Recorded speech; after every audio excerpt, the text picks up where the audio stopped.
Black billionaire denied entry to his son's graduation. Then 6 SEALs showed who he really was. The security guard's hand shot out, stopping him cold. "Sir, this area is for family members only," the guard said, his tone clipped, his eyes darting down to the man's jeans and plain polo. Malcolm Creed held up his invitation, embossed in gold. "I am family. I'm here for Elijah Creed, that's my son." The guard didn't even look at the invitation. "I said this section is for family and guests who passed our clearance list. I don't see your name, sir." People were beginning to stare. A few parents in suits and dresses glanced over from behind velvet ropes, whispering. A woman in a pearl necklace tugged her child closer as if Malcolm were a threat. Malcolm exhaled slowly, jaw clenched. "Let me through." "The ceremony starts in 15. The second guard stepped in, younger, more eager. "Look, you need to back off. I don't care what you say." "You're not going in looking like that. These are private school grounds. We have standards." The sting wasn't in the words. It was in the tone, the assumption. Malcolm Creed, worth over $2 billion, founder of Apex Stratagem Defense Solutions, stood outside the gates of a prestigious Massachusetts prep school, blocked from his own son's graduation. He could have played the card. He could have dropped the name, the title, even the contract his company had with the Department of Defense currently running security protocols in 4 NATO countries, but he didn't. Not yet, because it wasn't just about him. It was about how easily a black man, no matter his success, could still be reduced to nothing in someone else's eyes. He stepped back, watched the guards laugh and resume scanning IDs. Behind him, a mother in a floral dress whispered to another, probably a delivery guy who got lost. He didn't flinch. He texted Elijah.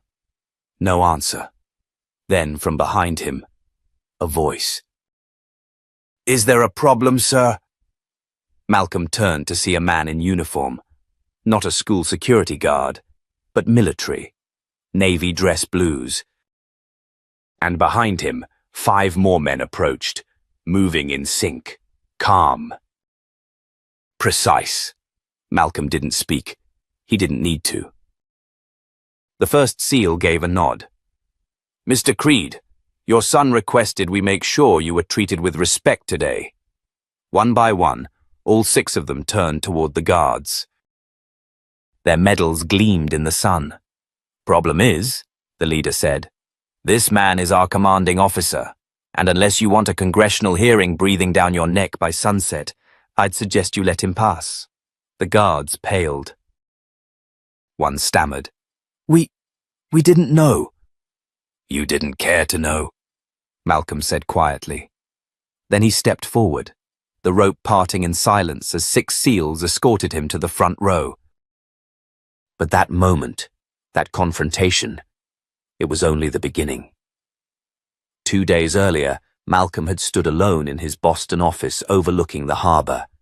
Apex's headquarters was sleek, high-rise, and almost too sterile. His executive assistant, Cora, had buzzed in. "Sir, the school said you were removed from the guest list." "Removed?" Malcolm turned. "I confirmed last month." She nodded grimly. "Apparently there was a complaint filed, unspecified, from someone in the board." I dug deeper. The term used was public disruption risk. He didn't even blink. That word, risk, had followed him all his life. In banking, in partnerships, in real estate deals where white clients would get champagne and he got silence. Cora leaned forward. "Do you want me to handle it?" "No." He stood. "I'll go myself." "Under your name?" He paused. Then shook his head. "No, just as a father." Elijah had spent the past 4 years battling expectations. Not just as the son of a mogul, but as a young black man in a school that barely tolerated difference. He kept his head down, aced every class, ignored the whispers, but he noticed things. Like how his friend Nick's dad could show up in torn jeans and still get ushered to the VIP lounge, while Malcolm had to wear a suit just to be acknowledged. That's why, when Elijah learned his dad had been removed, he didn't rage. He acted. He called in a favor from 6 men who owed Malcolm their lives, men who didn't just follow orders, they followed loyalty. Back in the present, as Malcolm sat down, every eye turned to him. Not because of the men flanking him, but because of the way he held himself. Calm. Grounded, unapologetically present. The headmaster, a tall white man with horn-rimmed glasses, stuttered at the podium. Before we begin today's ceremony, I'd like to acknowledge a distinguished guest. His eyes darted to Malcolm. This institution values all families and... Malcolm raised a hand. Spare it. Gasps rippled. But he didn't care. He locked eyes with his son across the lawn. Elijah smiled. Then stood when his name was called. Valedictorian, Elijah Creed. Applause thundered, but it was more than that. It was vindication, because Malcolm hadn't come to make a scene. He came to be present. And sometimes, presence is the loudest power of all. But in the shadows of the school, someone wasn't clapping. Board member Philip Graves, the man who filed the anonymous complaint, scowled from the faculty tent. He picked up his phone. This isn't over, he muttered. He was right. Because what happened next would unravel more than just one man's prejudice. It would expose the ugly truths buried deep in institutions built to exclude. And Malcolm Creed wasn't done yet. The moment Elijah stepped off the stage, his diploma clutched in one hand, and the weight of 4 years of silence finally lifted, he made a beeline for his father. Malcolm stood waiting near the rose-draped archway, a rare softness in his expression. His SEAL escorts had melted into the crowd, their presence no longer needed. You made it, Elijah breathed, wrapping his arms around his father. Malcolm pulled him in tighter. I never left. But even as they embraced, Malcolm's gaze caught something beyond his son's shoulder. A figure standing stiff near the faculty tent. Philip Graves. Their eyes locked for a second. Just long enough for Malcolm to read the message written all over the man's face. You don't belong here. Malcolm released Elijah and straightened. Let's get out of here, son. We've got celebrating to do.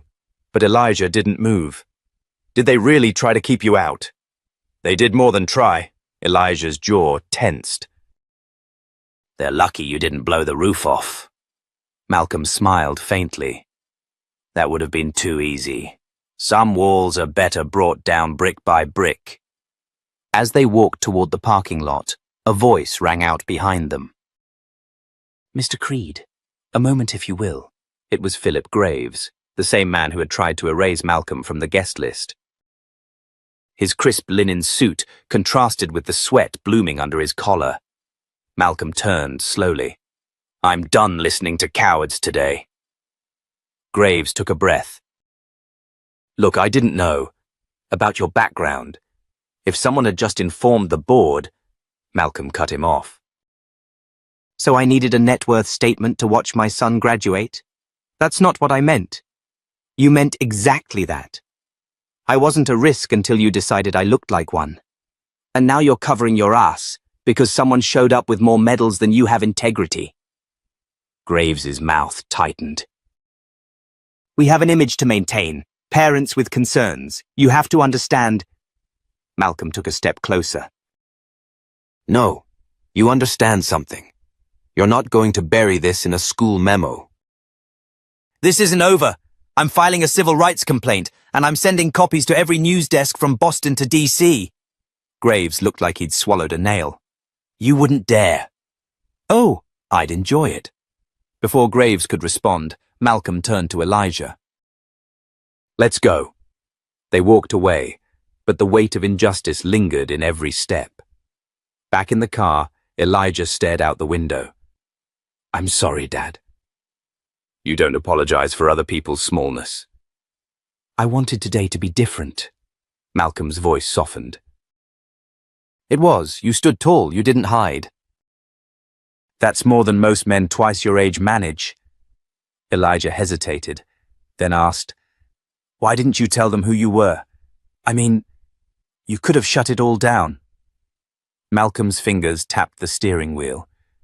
"Because, son, if I have to announce my value for people to treat me like a human being, then we've already lost." They drove in silence for a while until Elijah spoke again. "So, what happens next?" Malcolm's eyes flicked to the rearview mirror. "We push back. And this time, we don't do it quietly." That evening, Malcolm met with Cora in his home office, a warm study filled with maps, war memorabilia, and the worn photo of his late wife near the window. Cora placed a folder on the desk. "Internal emails from the school. I pulled them from an anonymous parent contact." Malcolm flipped it open. There it was, an exchange between Graves and a few board members. One line stood out. "Let's be proactive. We don't need another incident like last year. Keep the guest list clean. That includes the Creed man." Malcolm sat back. "They've done this before." Cora nodded. A black family tried to challenge a grading policy last spring. Suddenly their kid was disinvited from senior awards night. He exhaled slowly. "Time to make this public." But Cora didn't flinch. "You sure? You'll make enemies." "And they won't fight fair. I'm not here to be liked. I'm here to make sure the next kid doesn't have to prove his father is a billionaire just to be seen." He stood and reached for his phone. "Get me Colonel Rivas." "And the mayor. And I want this on the evening broadcast before they have a chance to spin it." The next morning, Malcolm's story hit the headlines. "Black billionaire blocked from graduation while white parents weren't even checked." Former Navy officer turned CEO speaks out on discrimination. 6 SEALs escort Creed past school racism. And with it came the flood. Messages from parents, from veterans, from students who had stories of their own. Slights, suspensions, harassment hidden behind bureaucracy. But it wasn't until Malcolm's phone rang that afternoon that things shifted. The caller ID read, "Office of the Secretary of Education." He answered. "Mr. Creed, this is Assistant Secretary Helena Vasquez. We've seen the coverage." "The Secretary wants to meet you. In person." Malcolm's brows lifted. "Why now?" "Because they're scared," she said. "And because you just exposed a rot that runs deeper than anyone wants to admit." Malcolm looked out his window. The city skyline gleamed under the afternoon sun. They should be. But even he didn't realize the retaliation was already brewing. Because Philip Graves wasn't finished, and the school wasn't the only institution trying to silence him. What came next would test not just Malcolm's resolve, but the safety of everyone he loved. The media storm wasn't just loud, it was seismic. Overnight, Malcolm Creed had gone from a silent figure at the back of a graduation ceremony to the face of a national conversation. His name trended for hours. TV hosts argued over him, Twitter exploded, and talk radio hosts couldn't decide whether to celebrate or condemn him. But while the public spotlight flared, a darker current moved quietly beneath it. In a conference room inside the state's Department of Education, Philip Graves sat across from 2 men in suits, neither of whom gave their names, but both of whom radiated authority. One of them closed the blinds while the other slid a folder across the table. "Are you telling us," the man with the folder asked, "you didn't know who Malcolm Creed was?" Graves swallowed. "I didn't know he was that Malcolm Creed." "Then why did you flag him weeks before the ceremony?" Graves stammered. "We had concerns about security." He wasn't listed in the database. He didn't respond to the RSVP form. The man leaned forward. You used words like undesirable presence and donor discomfort in internal emails. This wasn't a clerical error. It was a decision. I was protecting the integrity of the event. You were protecting the comfort of white money. Philip froze. The second man, still silent until now, finally spoke. You've started something you can't control. If Creed digs deeper, if he finds certain funding sources, you're not just dealing with bad press. You're dealing with criminal exposure. Graves looked stunned. Criminal? The first man shut the folder. You were sloppy. And now if this goes federal, so are we. Clean it up. Graves exhaled shakily. How? The two men stood. Discredit him. Or disqualify him. Back at Malcolm's home in Northern Virginia, Elijah watched his father pace the kitchen with military precision. Cora leaned against the counter, typing rapid-fire emails on her tablet. You need to see this, Elijah said, holding up his phone. A conservative commentator had just posted a thread claiming Malcolm faked his SEAL record. Another article cited anonymous sources claiming he never graduated from the Naval Academy. Photos of Malcolm in uniform were being dissected by amateur experts online. They're trying to rewrite your life, Elijah said. They always do, Malcolm muttered. When they can't beat you in the open, they attack your history. Cora looked up. We knew they'd come. We just didn't think they'd move this fast. Malcolm stopped pacing. They're trying to make noise, confuse people, cast doubt. Delay real action. Cora's expression hardened. So what's the move? We go louder. The next morning, Malcolm appeared on Good Morning America. He wore a dark blue suit, medals displayed prominently, and his tone was calm, unflinching. What happened at East Ridge Academy is not new, he said into the camera.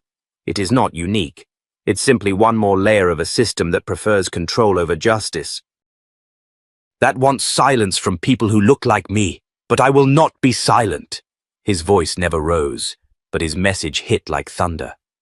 When the host tried to pivot to questions about his net worth or political leanings, Malcolm cut clean through. This isn't about my money. This is about my right, as a father, as a citizen, to exist without proving myself. The interview sparked a second wave of attention, but it also triggered something else. Later that evening, Malcolm received a call from one of his old SEAL teammates, Logan Hunt, a man built like a wall and loyal to the bone. Mal, I'm getting chatter, Logan said. Real chatter? Someone's digging into your military records, trying to get access to your sealed files. Malcolm's jaw clenched. That's not just desperation, that's illegal. Yeah, and someone's burning favors to make it happen. You think it's Graves? I think it's bigger. I think you kicked a hornet's nest. Malcolm looked out the window at the darkening sky. Let them come. Be careful, Mal. You're playing with fire. I've played with worse. That night, as Malcolm closed his laptop, he heard a noise from the front gate. A black SUV parked in front of his house, lights off. It idled for 30 seconds, then rolled away. A message. Cora checked the security cameras. No plates, no ID. They were being watched. The next morning, the attack went personal. An anonymous email blast leaked a falsified bank document suggesting Malcolm's company was under IRS investigation. Old photos of Malcolm during an anti-war protest decades ago were recirculated, cropped out of context. And worst of all, someone published the address of his home.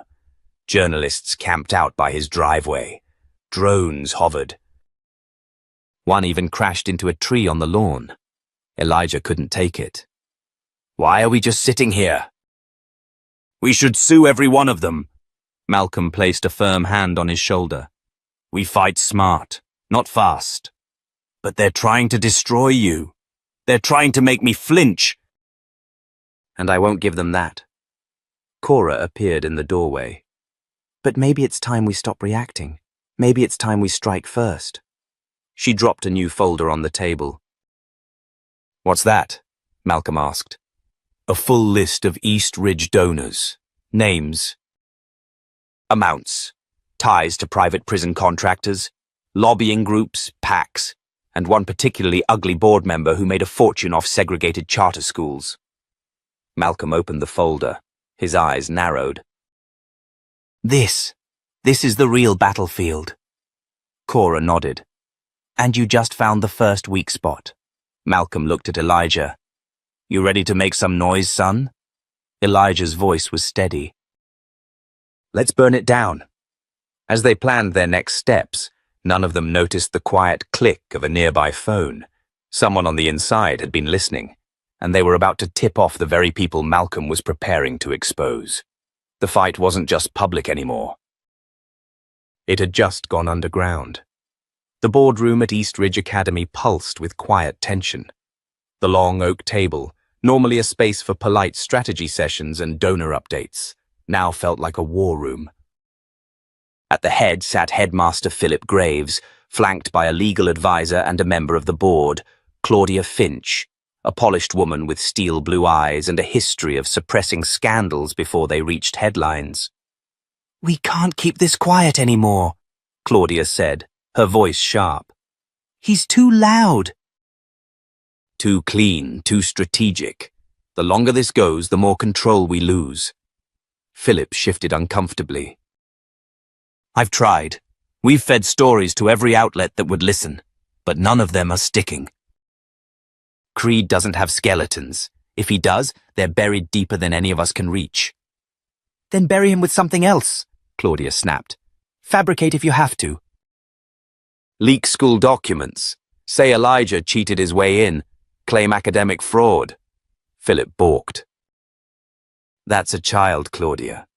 Not to the press. To them he's a symbol, and if we can smear the son, the father goes with him.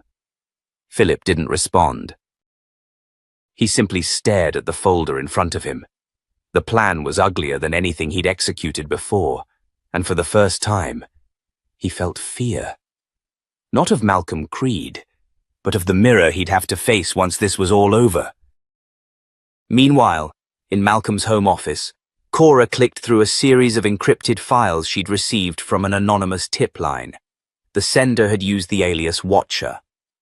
The contents were damning. Financial connections between East Ridge's largest donors and a series of corporations lobbying to resegregate school districts under the guise of academic excellence. Cora, Malcolm said as he entered the room, what are you looking at? You need to see this. As he leaned in, her voice dropped. This isn't just about you. East Ridge has been running a silent admission pipeline, quietly rejecting applicants from certain zip codes, manipulating diversity quotas, all while inflating their inclusivity stats for grant money. And they were bold enough to deny me at my own son's graduation? That wasn't just racism. That was fear. They knew exactly who you were, and they knew you could expose this. Malcolm stood up. His voice was cold steel. Then let's expose it. But just as they began assembling their plan, a sharp knock came at the door. When Elijah opened it, he found a young man in a rumpled hoodie holding a manila envelope. I don't want trouble, the man said quickly, but they're coming after your family. I used to work in the East Ridge IT department. I saw emails, logs. They're planning to file a disciplinary case against your son. Say he hacked school records. That he used your money to bribe teachers. Elijah stepped back, stunned. What? That's insane. I know. That's why I quit. But they've already planted the data. Digital fingerprints. Screenshots. A full narrative. If you don't get ahead of it now, it'll blow up next week. Cora pulled the envelope from the man's hand, rifling through it. Her face darkened. It's all here, she whispered. They created a trail. And it's convincing. Malcolm clenched his jaw. We need to go public. No, Cora replied, eyes still scanning the files. We go tactical. If they're playing dirty, we play smarter. Later that night, Logan Hunt arrived unannounced. He wasn't alone. Behind him stood 5 other men, tall, broad, quiet. All former SEALs, all part of Malcolm's old unit. We saw the headlines, Logan said. And then we saw the attacks. You're not fighting this alone. Malcolm looked at each of them. You sure about this? They'll come after you too. One of the SEALs, a man named Reyes, crossed his arms.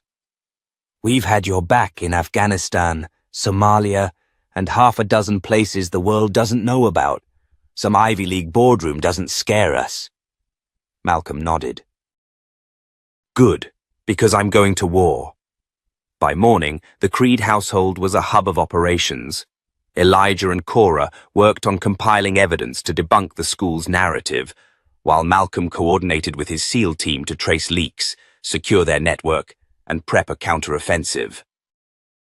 But the real twist came when Cora traced the original digital forgery back to a shell company, one that funneled money directly into East Ridge's scholarship fund. And guess who owns the shell company? She said. Tell me, Malcolm said. Claudia Finch. She's not just on the board. She's been laundering money for a network of private education interests. And now she's trying to scapegoat your family to protect her entire house of cards. Malcolm exhaled slowly. Then it's time to kick the damn thing down. But before they could make their next move, an emergency news alert popped onto every screen in the room. Breaking. Elijah Creed, under investigation for academic misconduct at East Ridge Academy.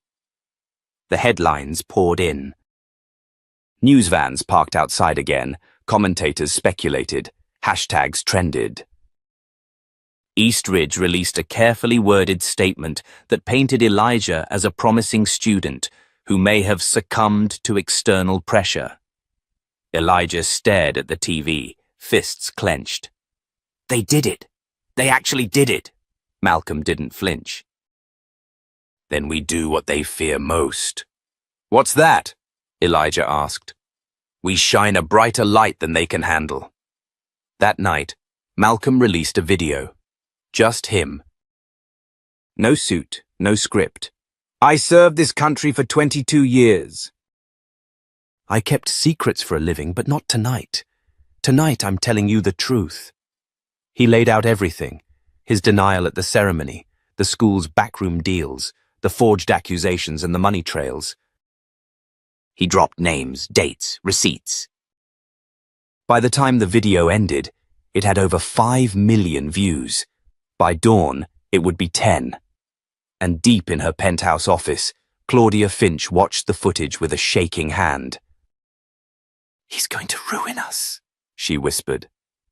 But the man beside her, a state official with deep pockets and shallow ethics, gave a grim smile. Then it's time we make this personal. Let's see how he handles losing something he can't buy back. Because their next move wouldn't be legal. It would be human, and it would hurt. The sun rose into a sky already buzzing with tension. Inside the Creed estate, phones were ringing non-stop. Elijah's name was everywhere. News anchors debated his character. Comment sections overflowed with praise and prejudice. A few called it a setup. Many believed it wasn't. That was how fast the lie had spread. Elijah hadn't spoken much since the video dropped. He just sat by the window, staring at nothing. You okay? Malcolm asked gently, sitting beside his son. Elijah didn't answer at first. Then finally, I don't even know what's real anymore. Malcolm placed a hand on his shoulder. You're real. The work you've done is real. Your integrity, your spirit, your heart, those things are untouchable, no matter what narrative they try to force. Elijah looked up. They said I hacked into the school system, Dad, that I changed my own grades. Do you know how humiliating that is? Kids at school already look at me like I don't belong. Now they think I cheated to get here. They think what they're told, Malcolm said. We're going to change what they hear. Across town, Claudia Finch was busy polishing her next move. The fabricated evidence had taken root faster than she expected, but she wasn't satisfied yet. We need to isolate him, she told Philip Graves on a secure line. Get his teachers to publicly condemn the act. Dig up any disciplinary infraction from kindergarten if you have to. You're playing a dangerous game, Philip replied, his voice tight. The father's not backing down. He's gaining sympathy. That video he posted. It's gone viral. Claudia's tone turned icy. Then burn it all down. If Malcolm Creed wants a war, I'll show him how ruthless I can be. Meanwhile, Logan and the SEAL team had discovered something far more dangerous than Claudia's scheming. They had traced an encrypted communication to a known fixer operating out of DC, a man known only as Harridan, with deep ties to political smear campaigns. And the message was clear. Make the Creed kid disappear, metaphorically, or not. Malcolm read the file and froze. They're escalating. This isn't about Elijah anymore. They're trying to take me out.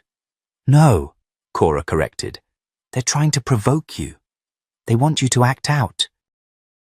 To lose your temper. To become the angry black billionaire stereotype they can tear apart publicly. But what if they come after him? Malcolm's voice cracked slightly. He's just a kid. He's not just anything, Cora said firmly. He's your son, and if we stay sharp, stay clean, and outthink them, we'll win. Back at East Ridge, Elijah returned to class under heavy scrutiny. His classmates whispered behind his back. His teachers eyed him with suspicion, but he kept his head high, until Mr. Colton, his math teacher, handed him a blank sheet during a quiz. Since you already know all the answers, Colton sneered, loud enough for the whole class to hear. Let's see how you do without hacking the system. Elijah stared at the man, fists clenched. His ears burned. But he said nothing, until Maya, a shy girl from his chemistry lab, stood up. That's not fair, she said, voice shaking. You're humiliating him. He didn't do anything wrong. Colton laughed. You'd be wise not to associate with cheaters, Ms. Lynn. But Maya didn't sit down. She turned toward the class. You all saw the story. But how many of you actually know Elijah? He's the first one in, last one out of every group project. He helped me study for the AP exam. He tutored the twins when they were failing. You think a guy like that would risk everything to fake a grade? The room fell silent. Malcolm watched the exchange later on security footage sent to him anonymously. A silent wave of emotion washed over him. She stood up for him, he whispered. She reminded them who he really is, Cora added. But even with support trickling in, Claudia launched her next strike, a lawsuit. East Ridge Academy versus Malcolm Creed and Elijah Creed, citing defamation, academic dishonesty, and damage to institutional reputation. Malcolm stared at the document, hands trembling. They're suing my son. No, Cora said, stepping beside him. They're suing your legacy. Malcolm looked down at the paper, then back at the screen showing the latest smear segment on national news. He took a deep breath. Then it's time we bring receipts. He held up the folder from the ex-IT employee. Let's leak this. Every detail, every donor, every falsified number. We blow the lid off the entire East Ridge network. And Elijah? Logan asked. This will follow him for life. That's why we make sure when this hits, he's not the one who has to explain himself. As the team assembled the files, Cora's voice rang out from across the room. Guys, we've got a problem. She pulled up a series of private emails, real-time surveillance. Claudia Finch was coordinating with a state official to have Elijah's full academic history scrubbed, scholarships revoked, future applications flagged. "They're trying to erase him," Cora said. "Not just now, forever." Malcolm's face turned to stone. "No more defense," he said. "We go on offense." That night, a new video dropped. But this time, it wasn't Malcolm. It was Elijah. He stood in front of his father's bookshelf, looking directly into the camera. "My name is Elijah Creed. I didn't hack anything. I didn't cheat. But even if I did, does that justify what's happening to my family? Does that justify stripping away everything I worked for because of who my dad is?" He paused. "You want a villain? I'm not him. But if you keep pushing, I'll show you what it looks like when truth fights back." By morning, every major network had picked up the clip, and somewhere in a dim office, Harridan watched it unfold. "We underestimated the kid," he muttered. But Claudia was already dialing a number. "Get me someone at the state board. I want that graduation event shut down." "Entire thing shut it down." Because if the Creeds couldn't be erased quietly, she'd make sure they were silenced loudly. And she had no idea that the SEALs were already moving to make sure her next move would be her last. The morning of East Ridge Academy's graduation arrived under a thick, uneasy cloud. News vans lined the school's perimeter like vultures. Police stood guard at every entrance. The once celebratory banners flapped nervously in the breeze. The principal's office was in chaos. Inside the security booth, the school administrator barked orders into his radio. "No unauthorized press. Check every invite. I want facial recognition scans before anyone gets near the main building." Claudia Finch stood just behind him, arms folded, eyes scanning the monitors. Her voice was ice. "If the Creeds show up, you turn them away. If they resist, call the cops, make a scene." "I don't care." Meanwhile, across town, Malcolm Creed stood in front of his bedroom mirror, adjusting the cufflinks on his tailored navy suit. His expression was hard, controlled. Next to him, Elijah sat quietly, dressed in his black cap and gown, fingers tapping nervously on his knees. "You ready?" Malcolm asked. "I'm ready to see who shows up for me," Elijah replied. "Even if it's just you." Cora appeared in the doorway holding a phone. "The live stream's set. Over 50,000 people are already waiting. Malcolm, the moment you step out of that car, you're not just a dad. You're a message." Malcolm met her gaze. "Then let's make it loud." They climbed into a black SUV, followed by a separate vehicle where Logan and 2 other former SEALs rode in plain clothes. Each of them carried a mission bag. As they approached the school gates, Malcolm slowed the SUV. "That's a blockade," he muttered. Police had set up temporary barriers at the front entrance. Behind them, Claudia stood with her arms crossed, a thin smile on her lips. The head officer stepped forward and knocked on the window. "I'm going to need you to turn around, sir," he said. Malcolm lowered the window. "I'm the father of the valedictorian." "Doesn't matter," the officer replied. "We've been instructed that you are not permitted on school property." Elijah leaned forward. "It's my graduation." "I understand, son," the officer said with a sigh. "But it's above my pay grade." Behind them, Logan stepped out of the secondary vehicle. "You sure you want to do this?" he asked the officer calmly. "This isn't a threat," the cop replied, raising a hand. "We've got orders." Malcolm looked to Elijah. "You want to go back?" Elijah shook his head. "No, not this time."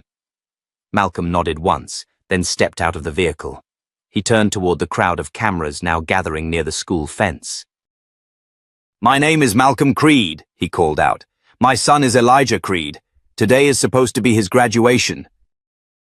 But apparently our presence is more dangerous than guns in school. The crowd stirred. The live feed exploded. The comments section flooded. Inside the auditorium, the program began awkwardly. The principal stood at the podium, forcing a smile. Unfortunately, due to unforeseen circumstances, one of our students will not be in attendance today. The doors at the back burst open. Malcolm entered first, calm, composed. Then Elijah, cap on, gown swaying, head high, and behind them, 6 men filed in, silently taking formation: Logan, Harris, Dom, Torres, Shepard, and Reed. All former SEALs, all expressionless. Gasps rippled through the crowd. Claudia shot up from her seat. "You can't be in here!" she shouted. "This is trespassing!" Malcolm walked down the center aisle, never breaking stride. "You wanted to silence us," he said, loud enough for all to hear. "You wanted to bury my son's future under lies, threats, and payoffs.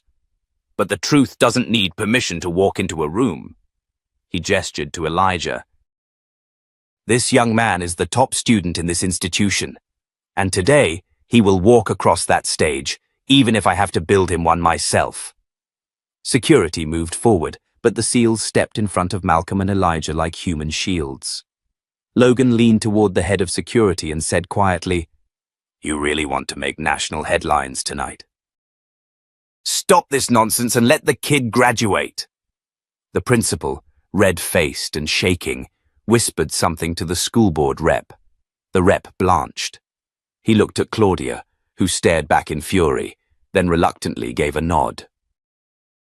The principal stepped back to the mic, clearing his throat. "Please welcome this year's valedictorian, Elijah Creed."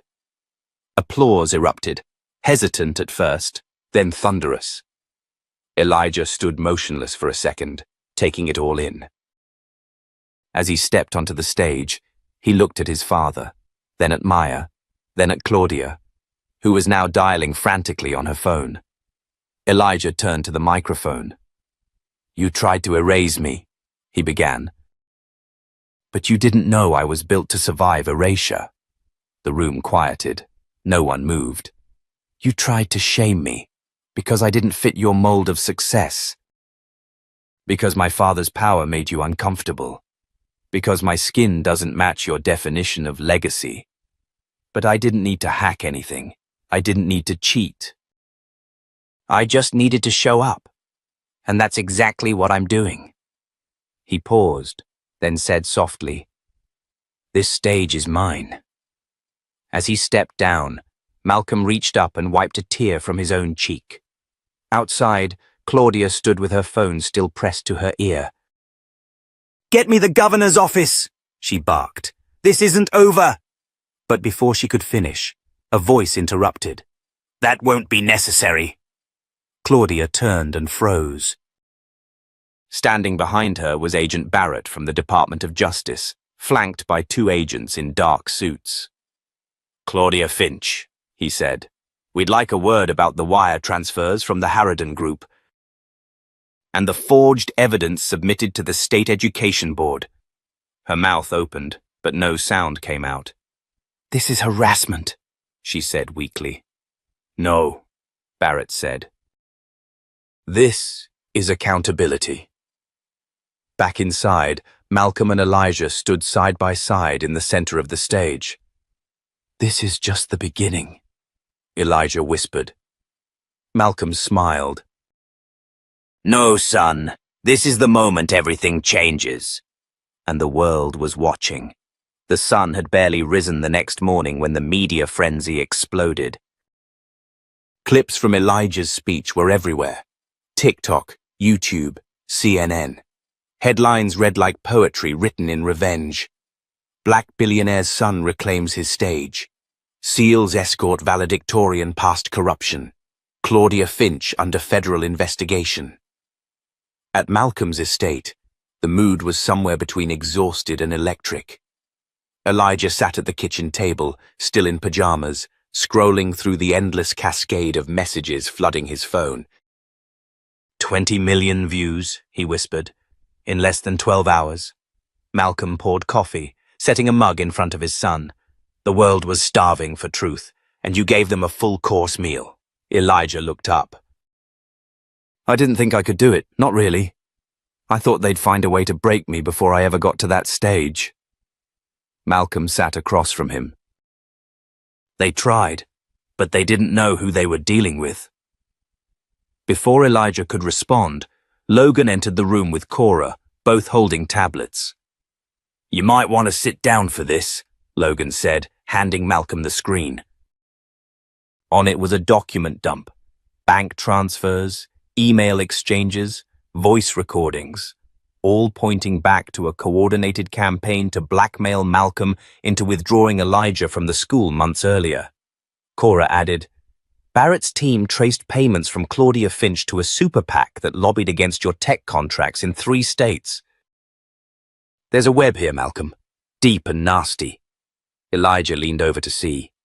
Wait, this isn't just about me? Cora shook her head. No, it was about bringing your father down, discrediting his empire, using you as leverage. Malcolm's jaw tightened. They targeted my child to break my legacy. Just then, a phone rang. It wasn't Malcolm's or Elijah's, it was Logan's. He answered sharply. Go. A pause. His eyes widened slightly. Copy that. We'll prepare. He ended the call and looked around. They're issuing subpoenas for 4 school board members. The DOJ is prepping a federal corruption case, and the governor's chief of staff wants a meeting. Elijah's eyes went wide. All because I walked across a stage? No, Cora said. Because you exposed what they tried to bury, and now they can't stop the bleeding.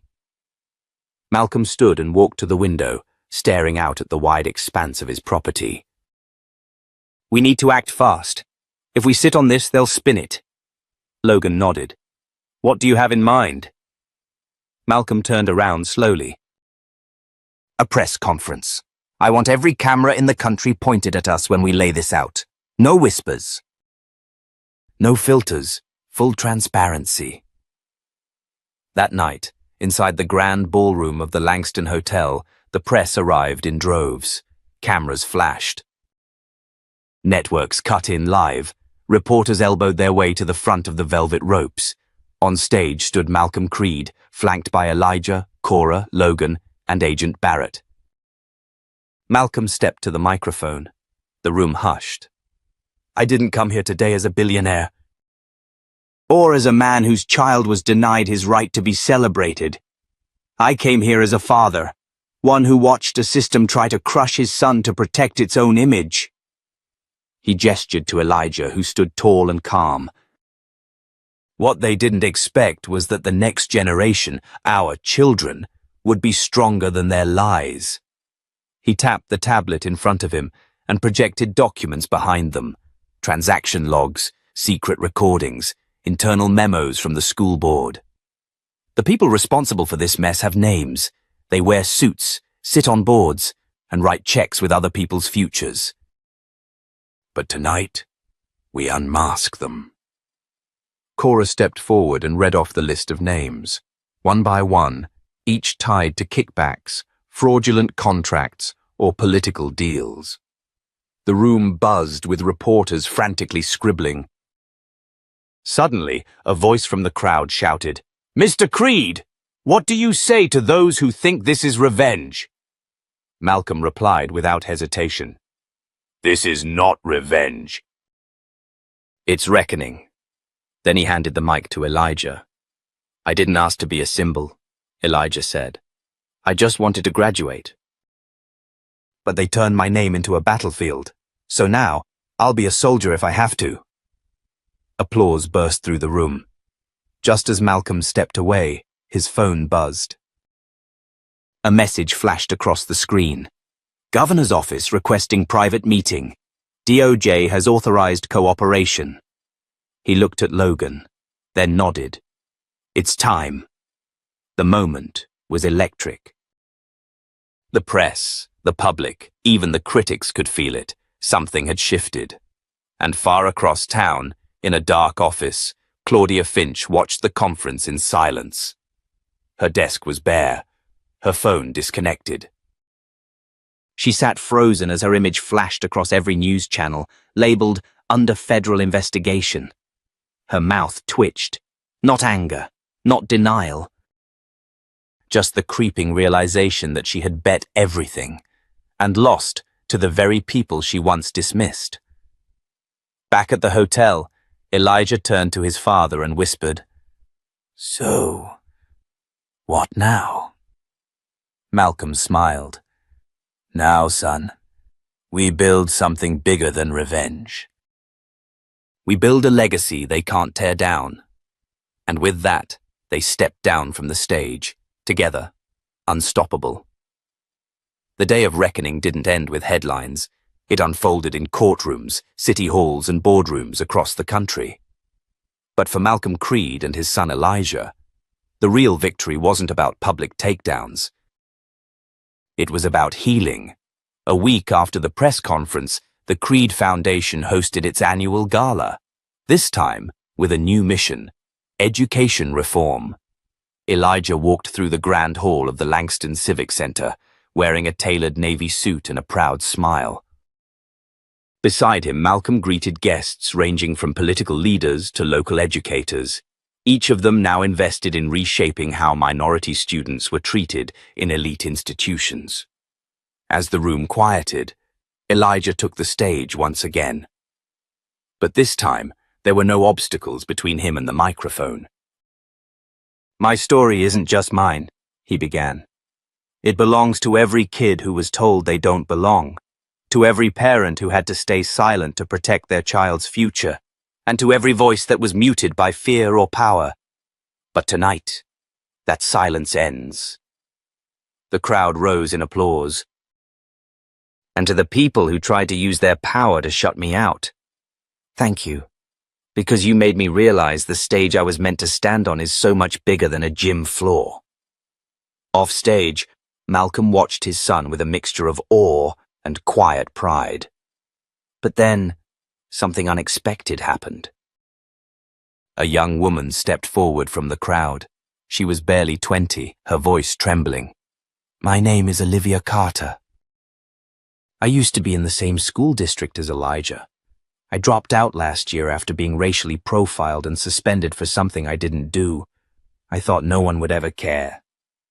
Her voice cracked, but she continued. "Watching Elijah walk across that stage, it gave me courage. I'm enrolling back into school next week, and I just wanted to say thank you." The room went silent. Elijah stepped down from the podium and embraced her. No cameras. No headlines. Just two people, united by truth. From the corner of the ballroom, Logan leaned over to Cora. "He really changed the game." "No," she replied. "He changed the rules." Later that night, Malcolm stood alone on the rooftop, looking out over the city skyline. Elijah joined him, 2 glasses in hand. "You ever imagine it would end like this?" Elijah asked. "I imagined worse," Malcolm said, chuckling. "But I also imagined this moment. You standing tall, unapologetic. Me, not fixing your future, but fighting beside you while you built it." Elijah nodded. "So what now?" Malcolm turned to him, eyes steady. "Now we go national. Take the foundation to every city that needs it. Scholarships, legal aid, education policy, whatever it takes." A pause hung between them. "You in?" Elijah didn't hesitate. "I'm in."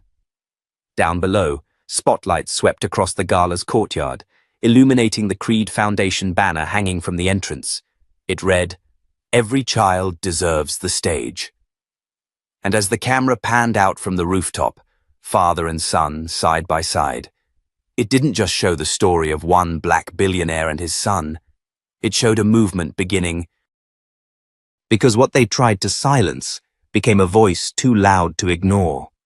If this story moved you, inspired you, or made you feel seen, don't let it end here. Subscribe to our channel. Share the story. Be part of the voices that won't stay silent anymore.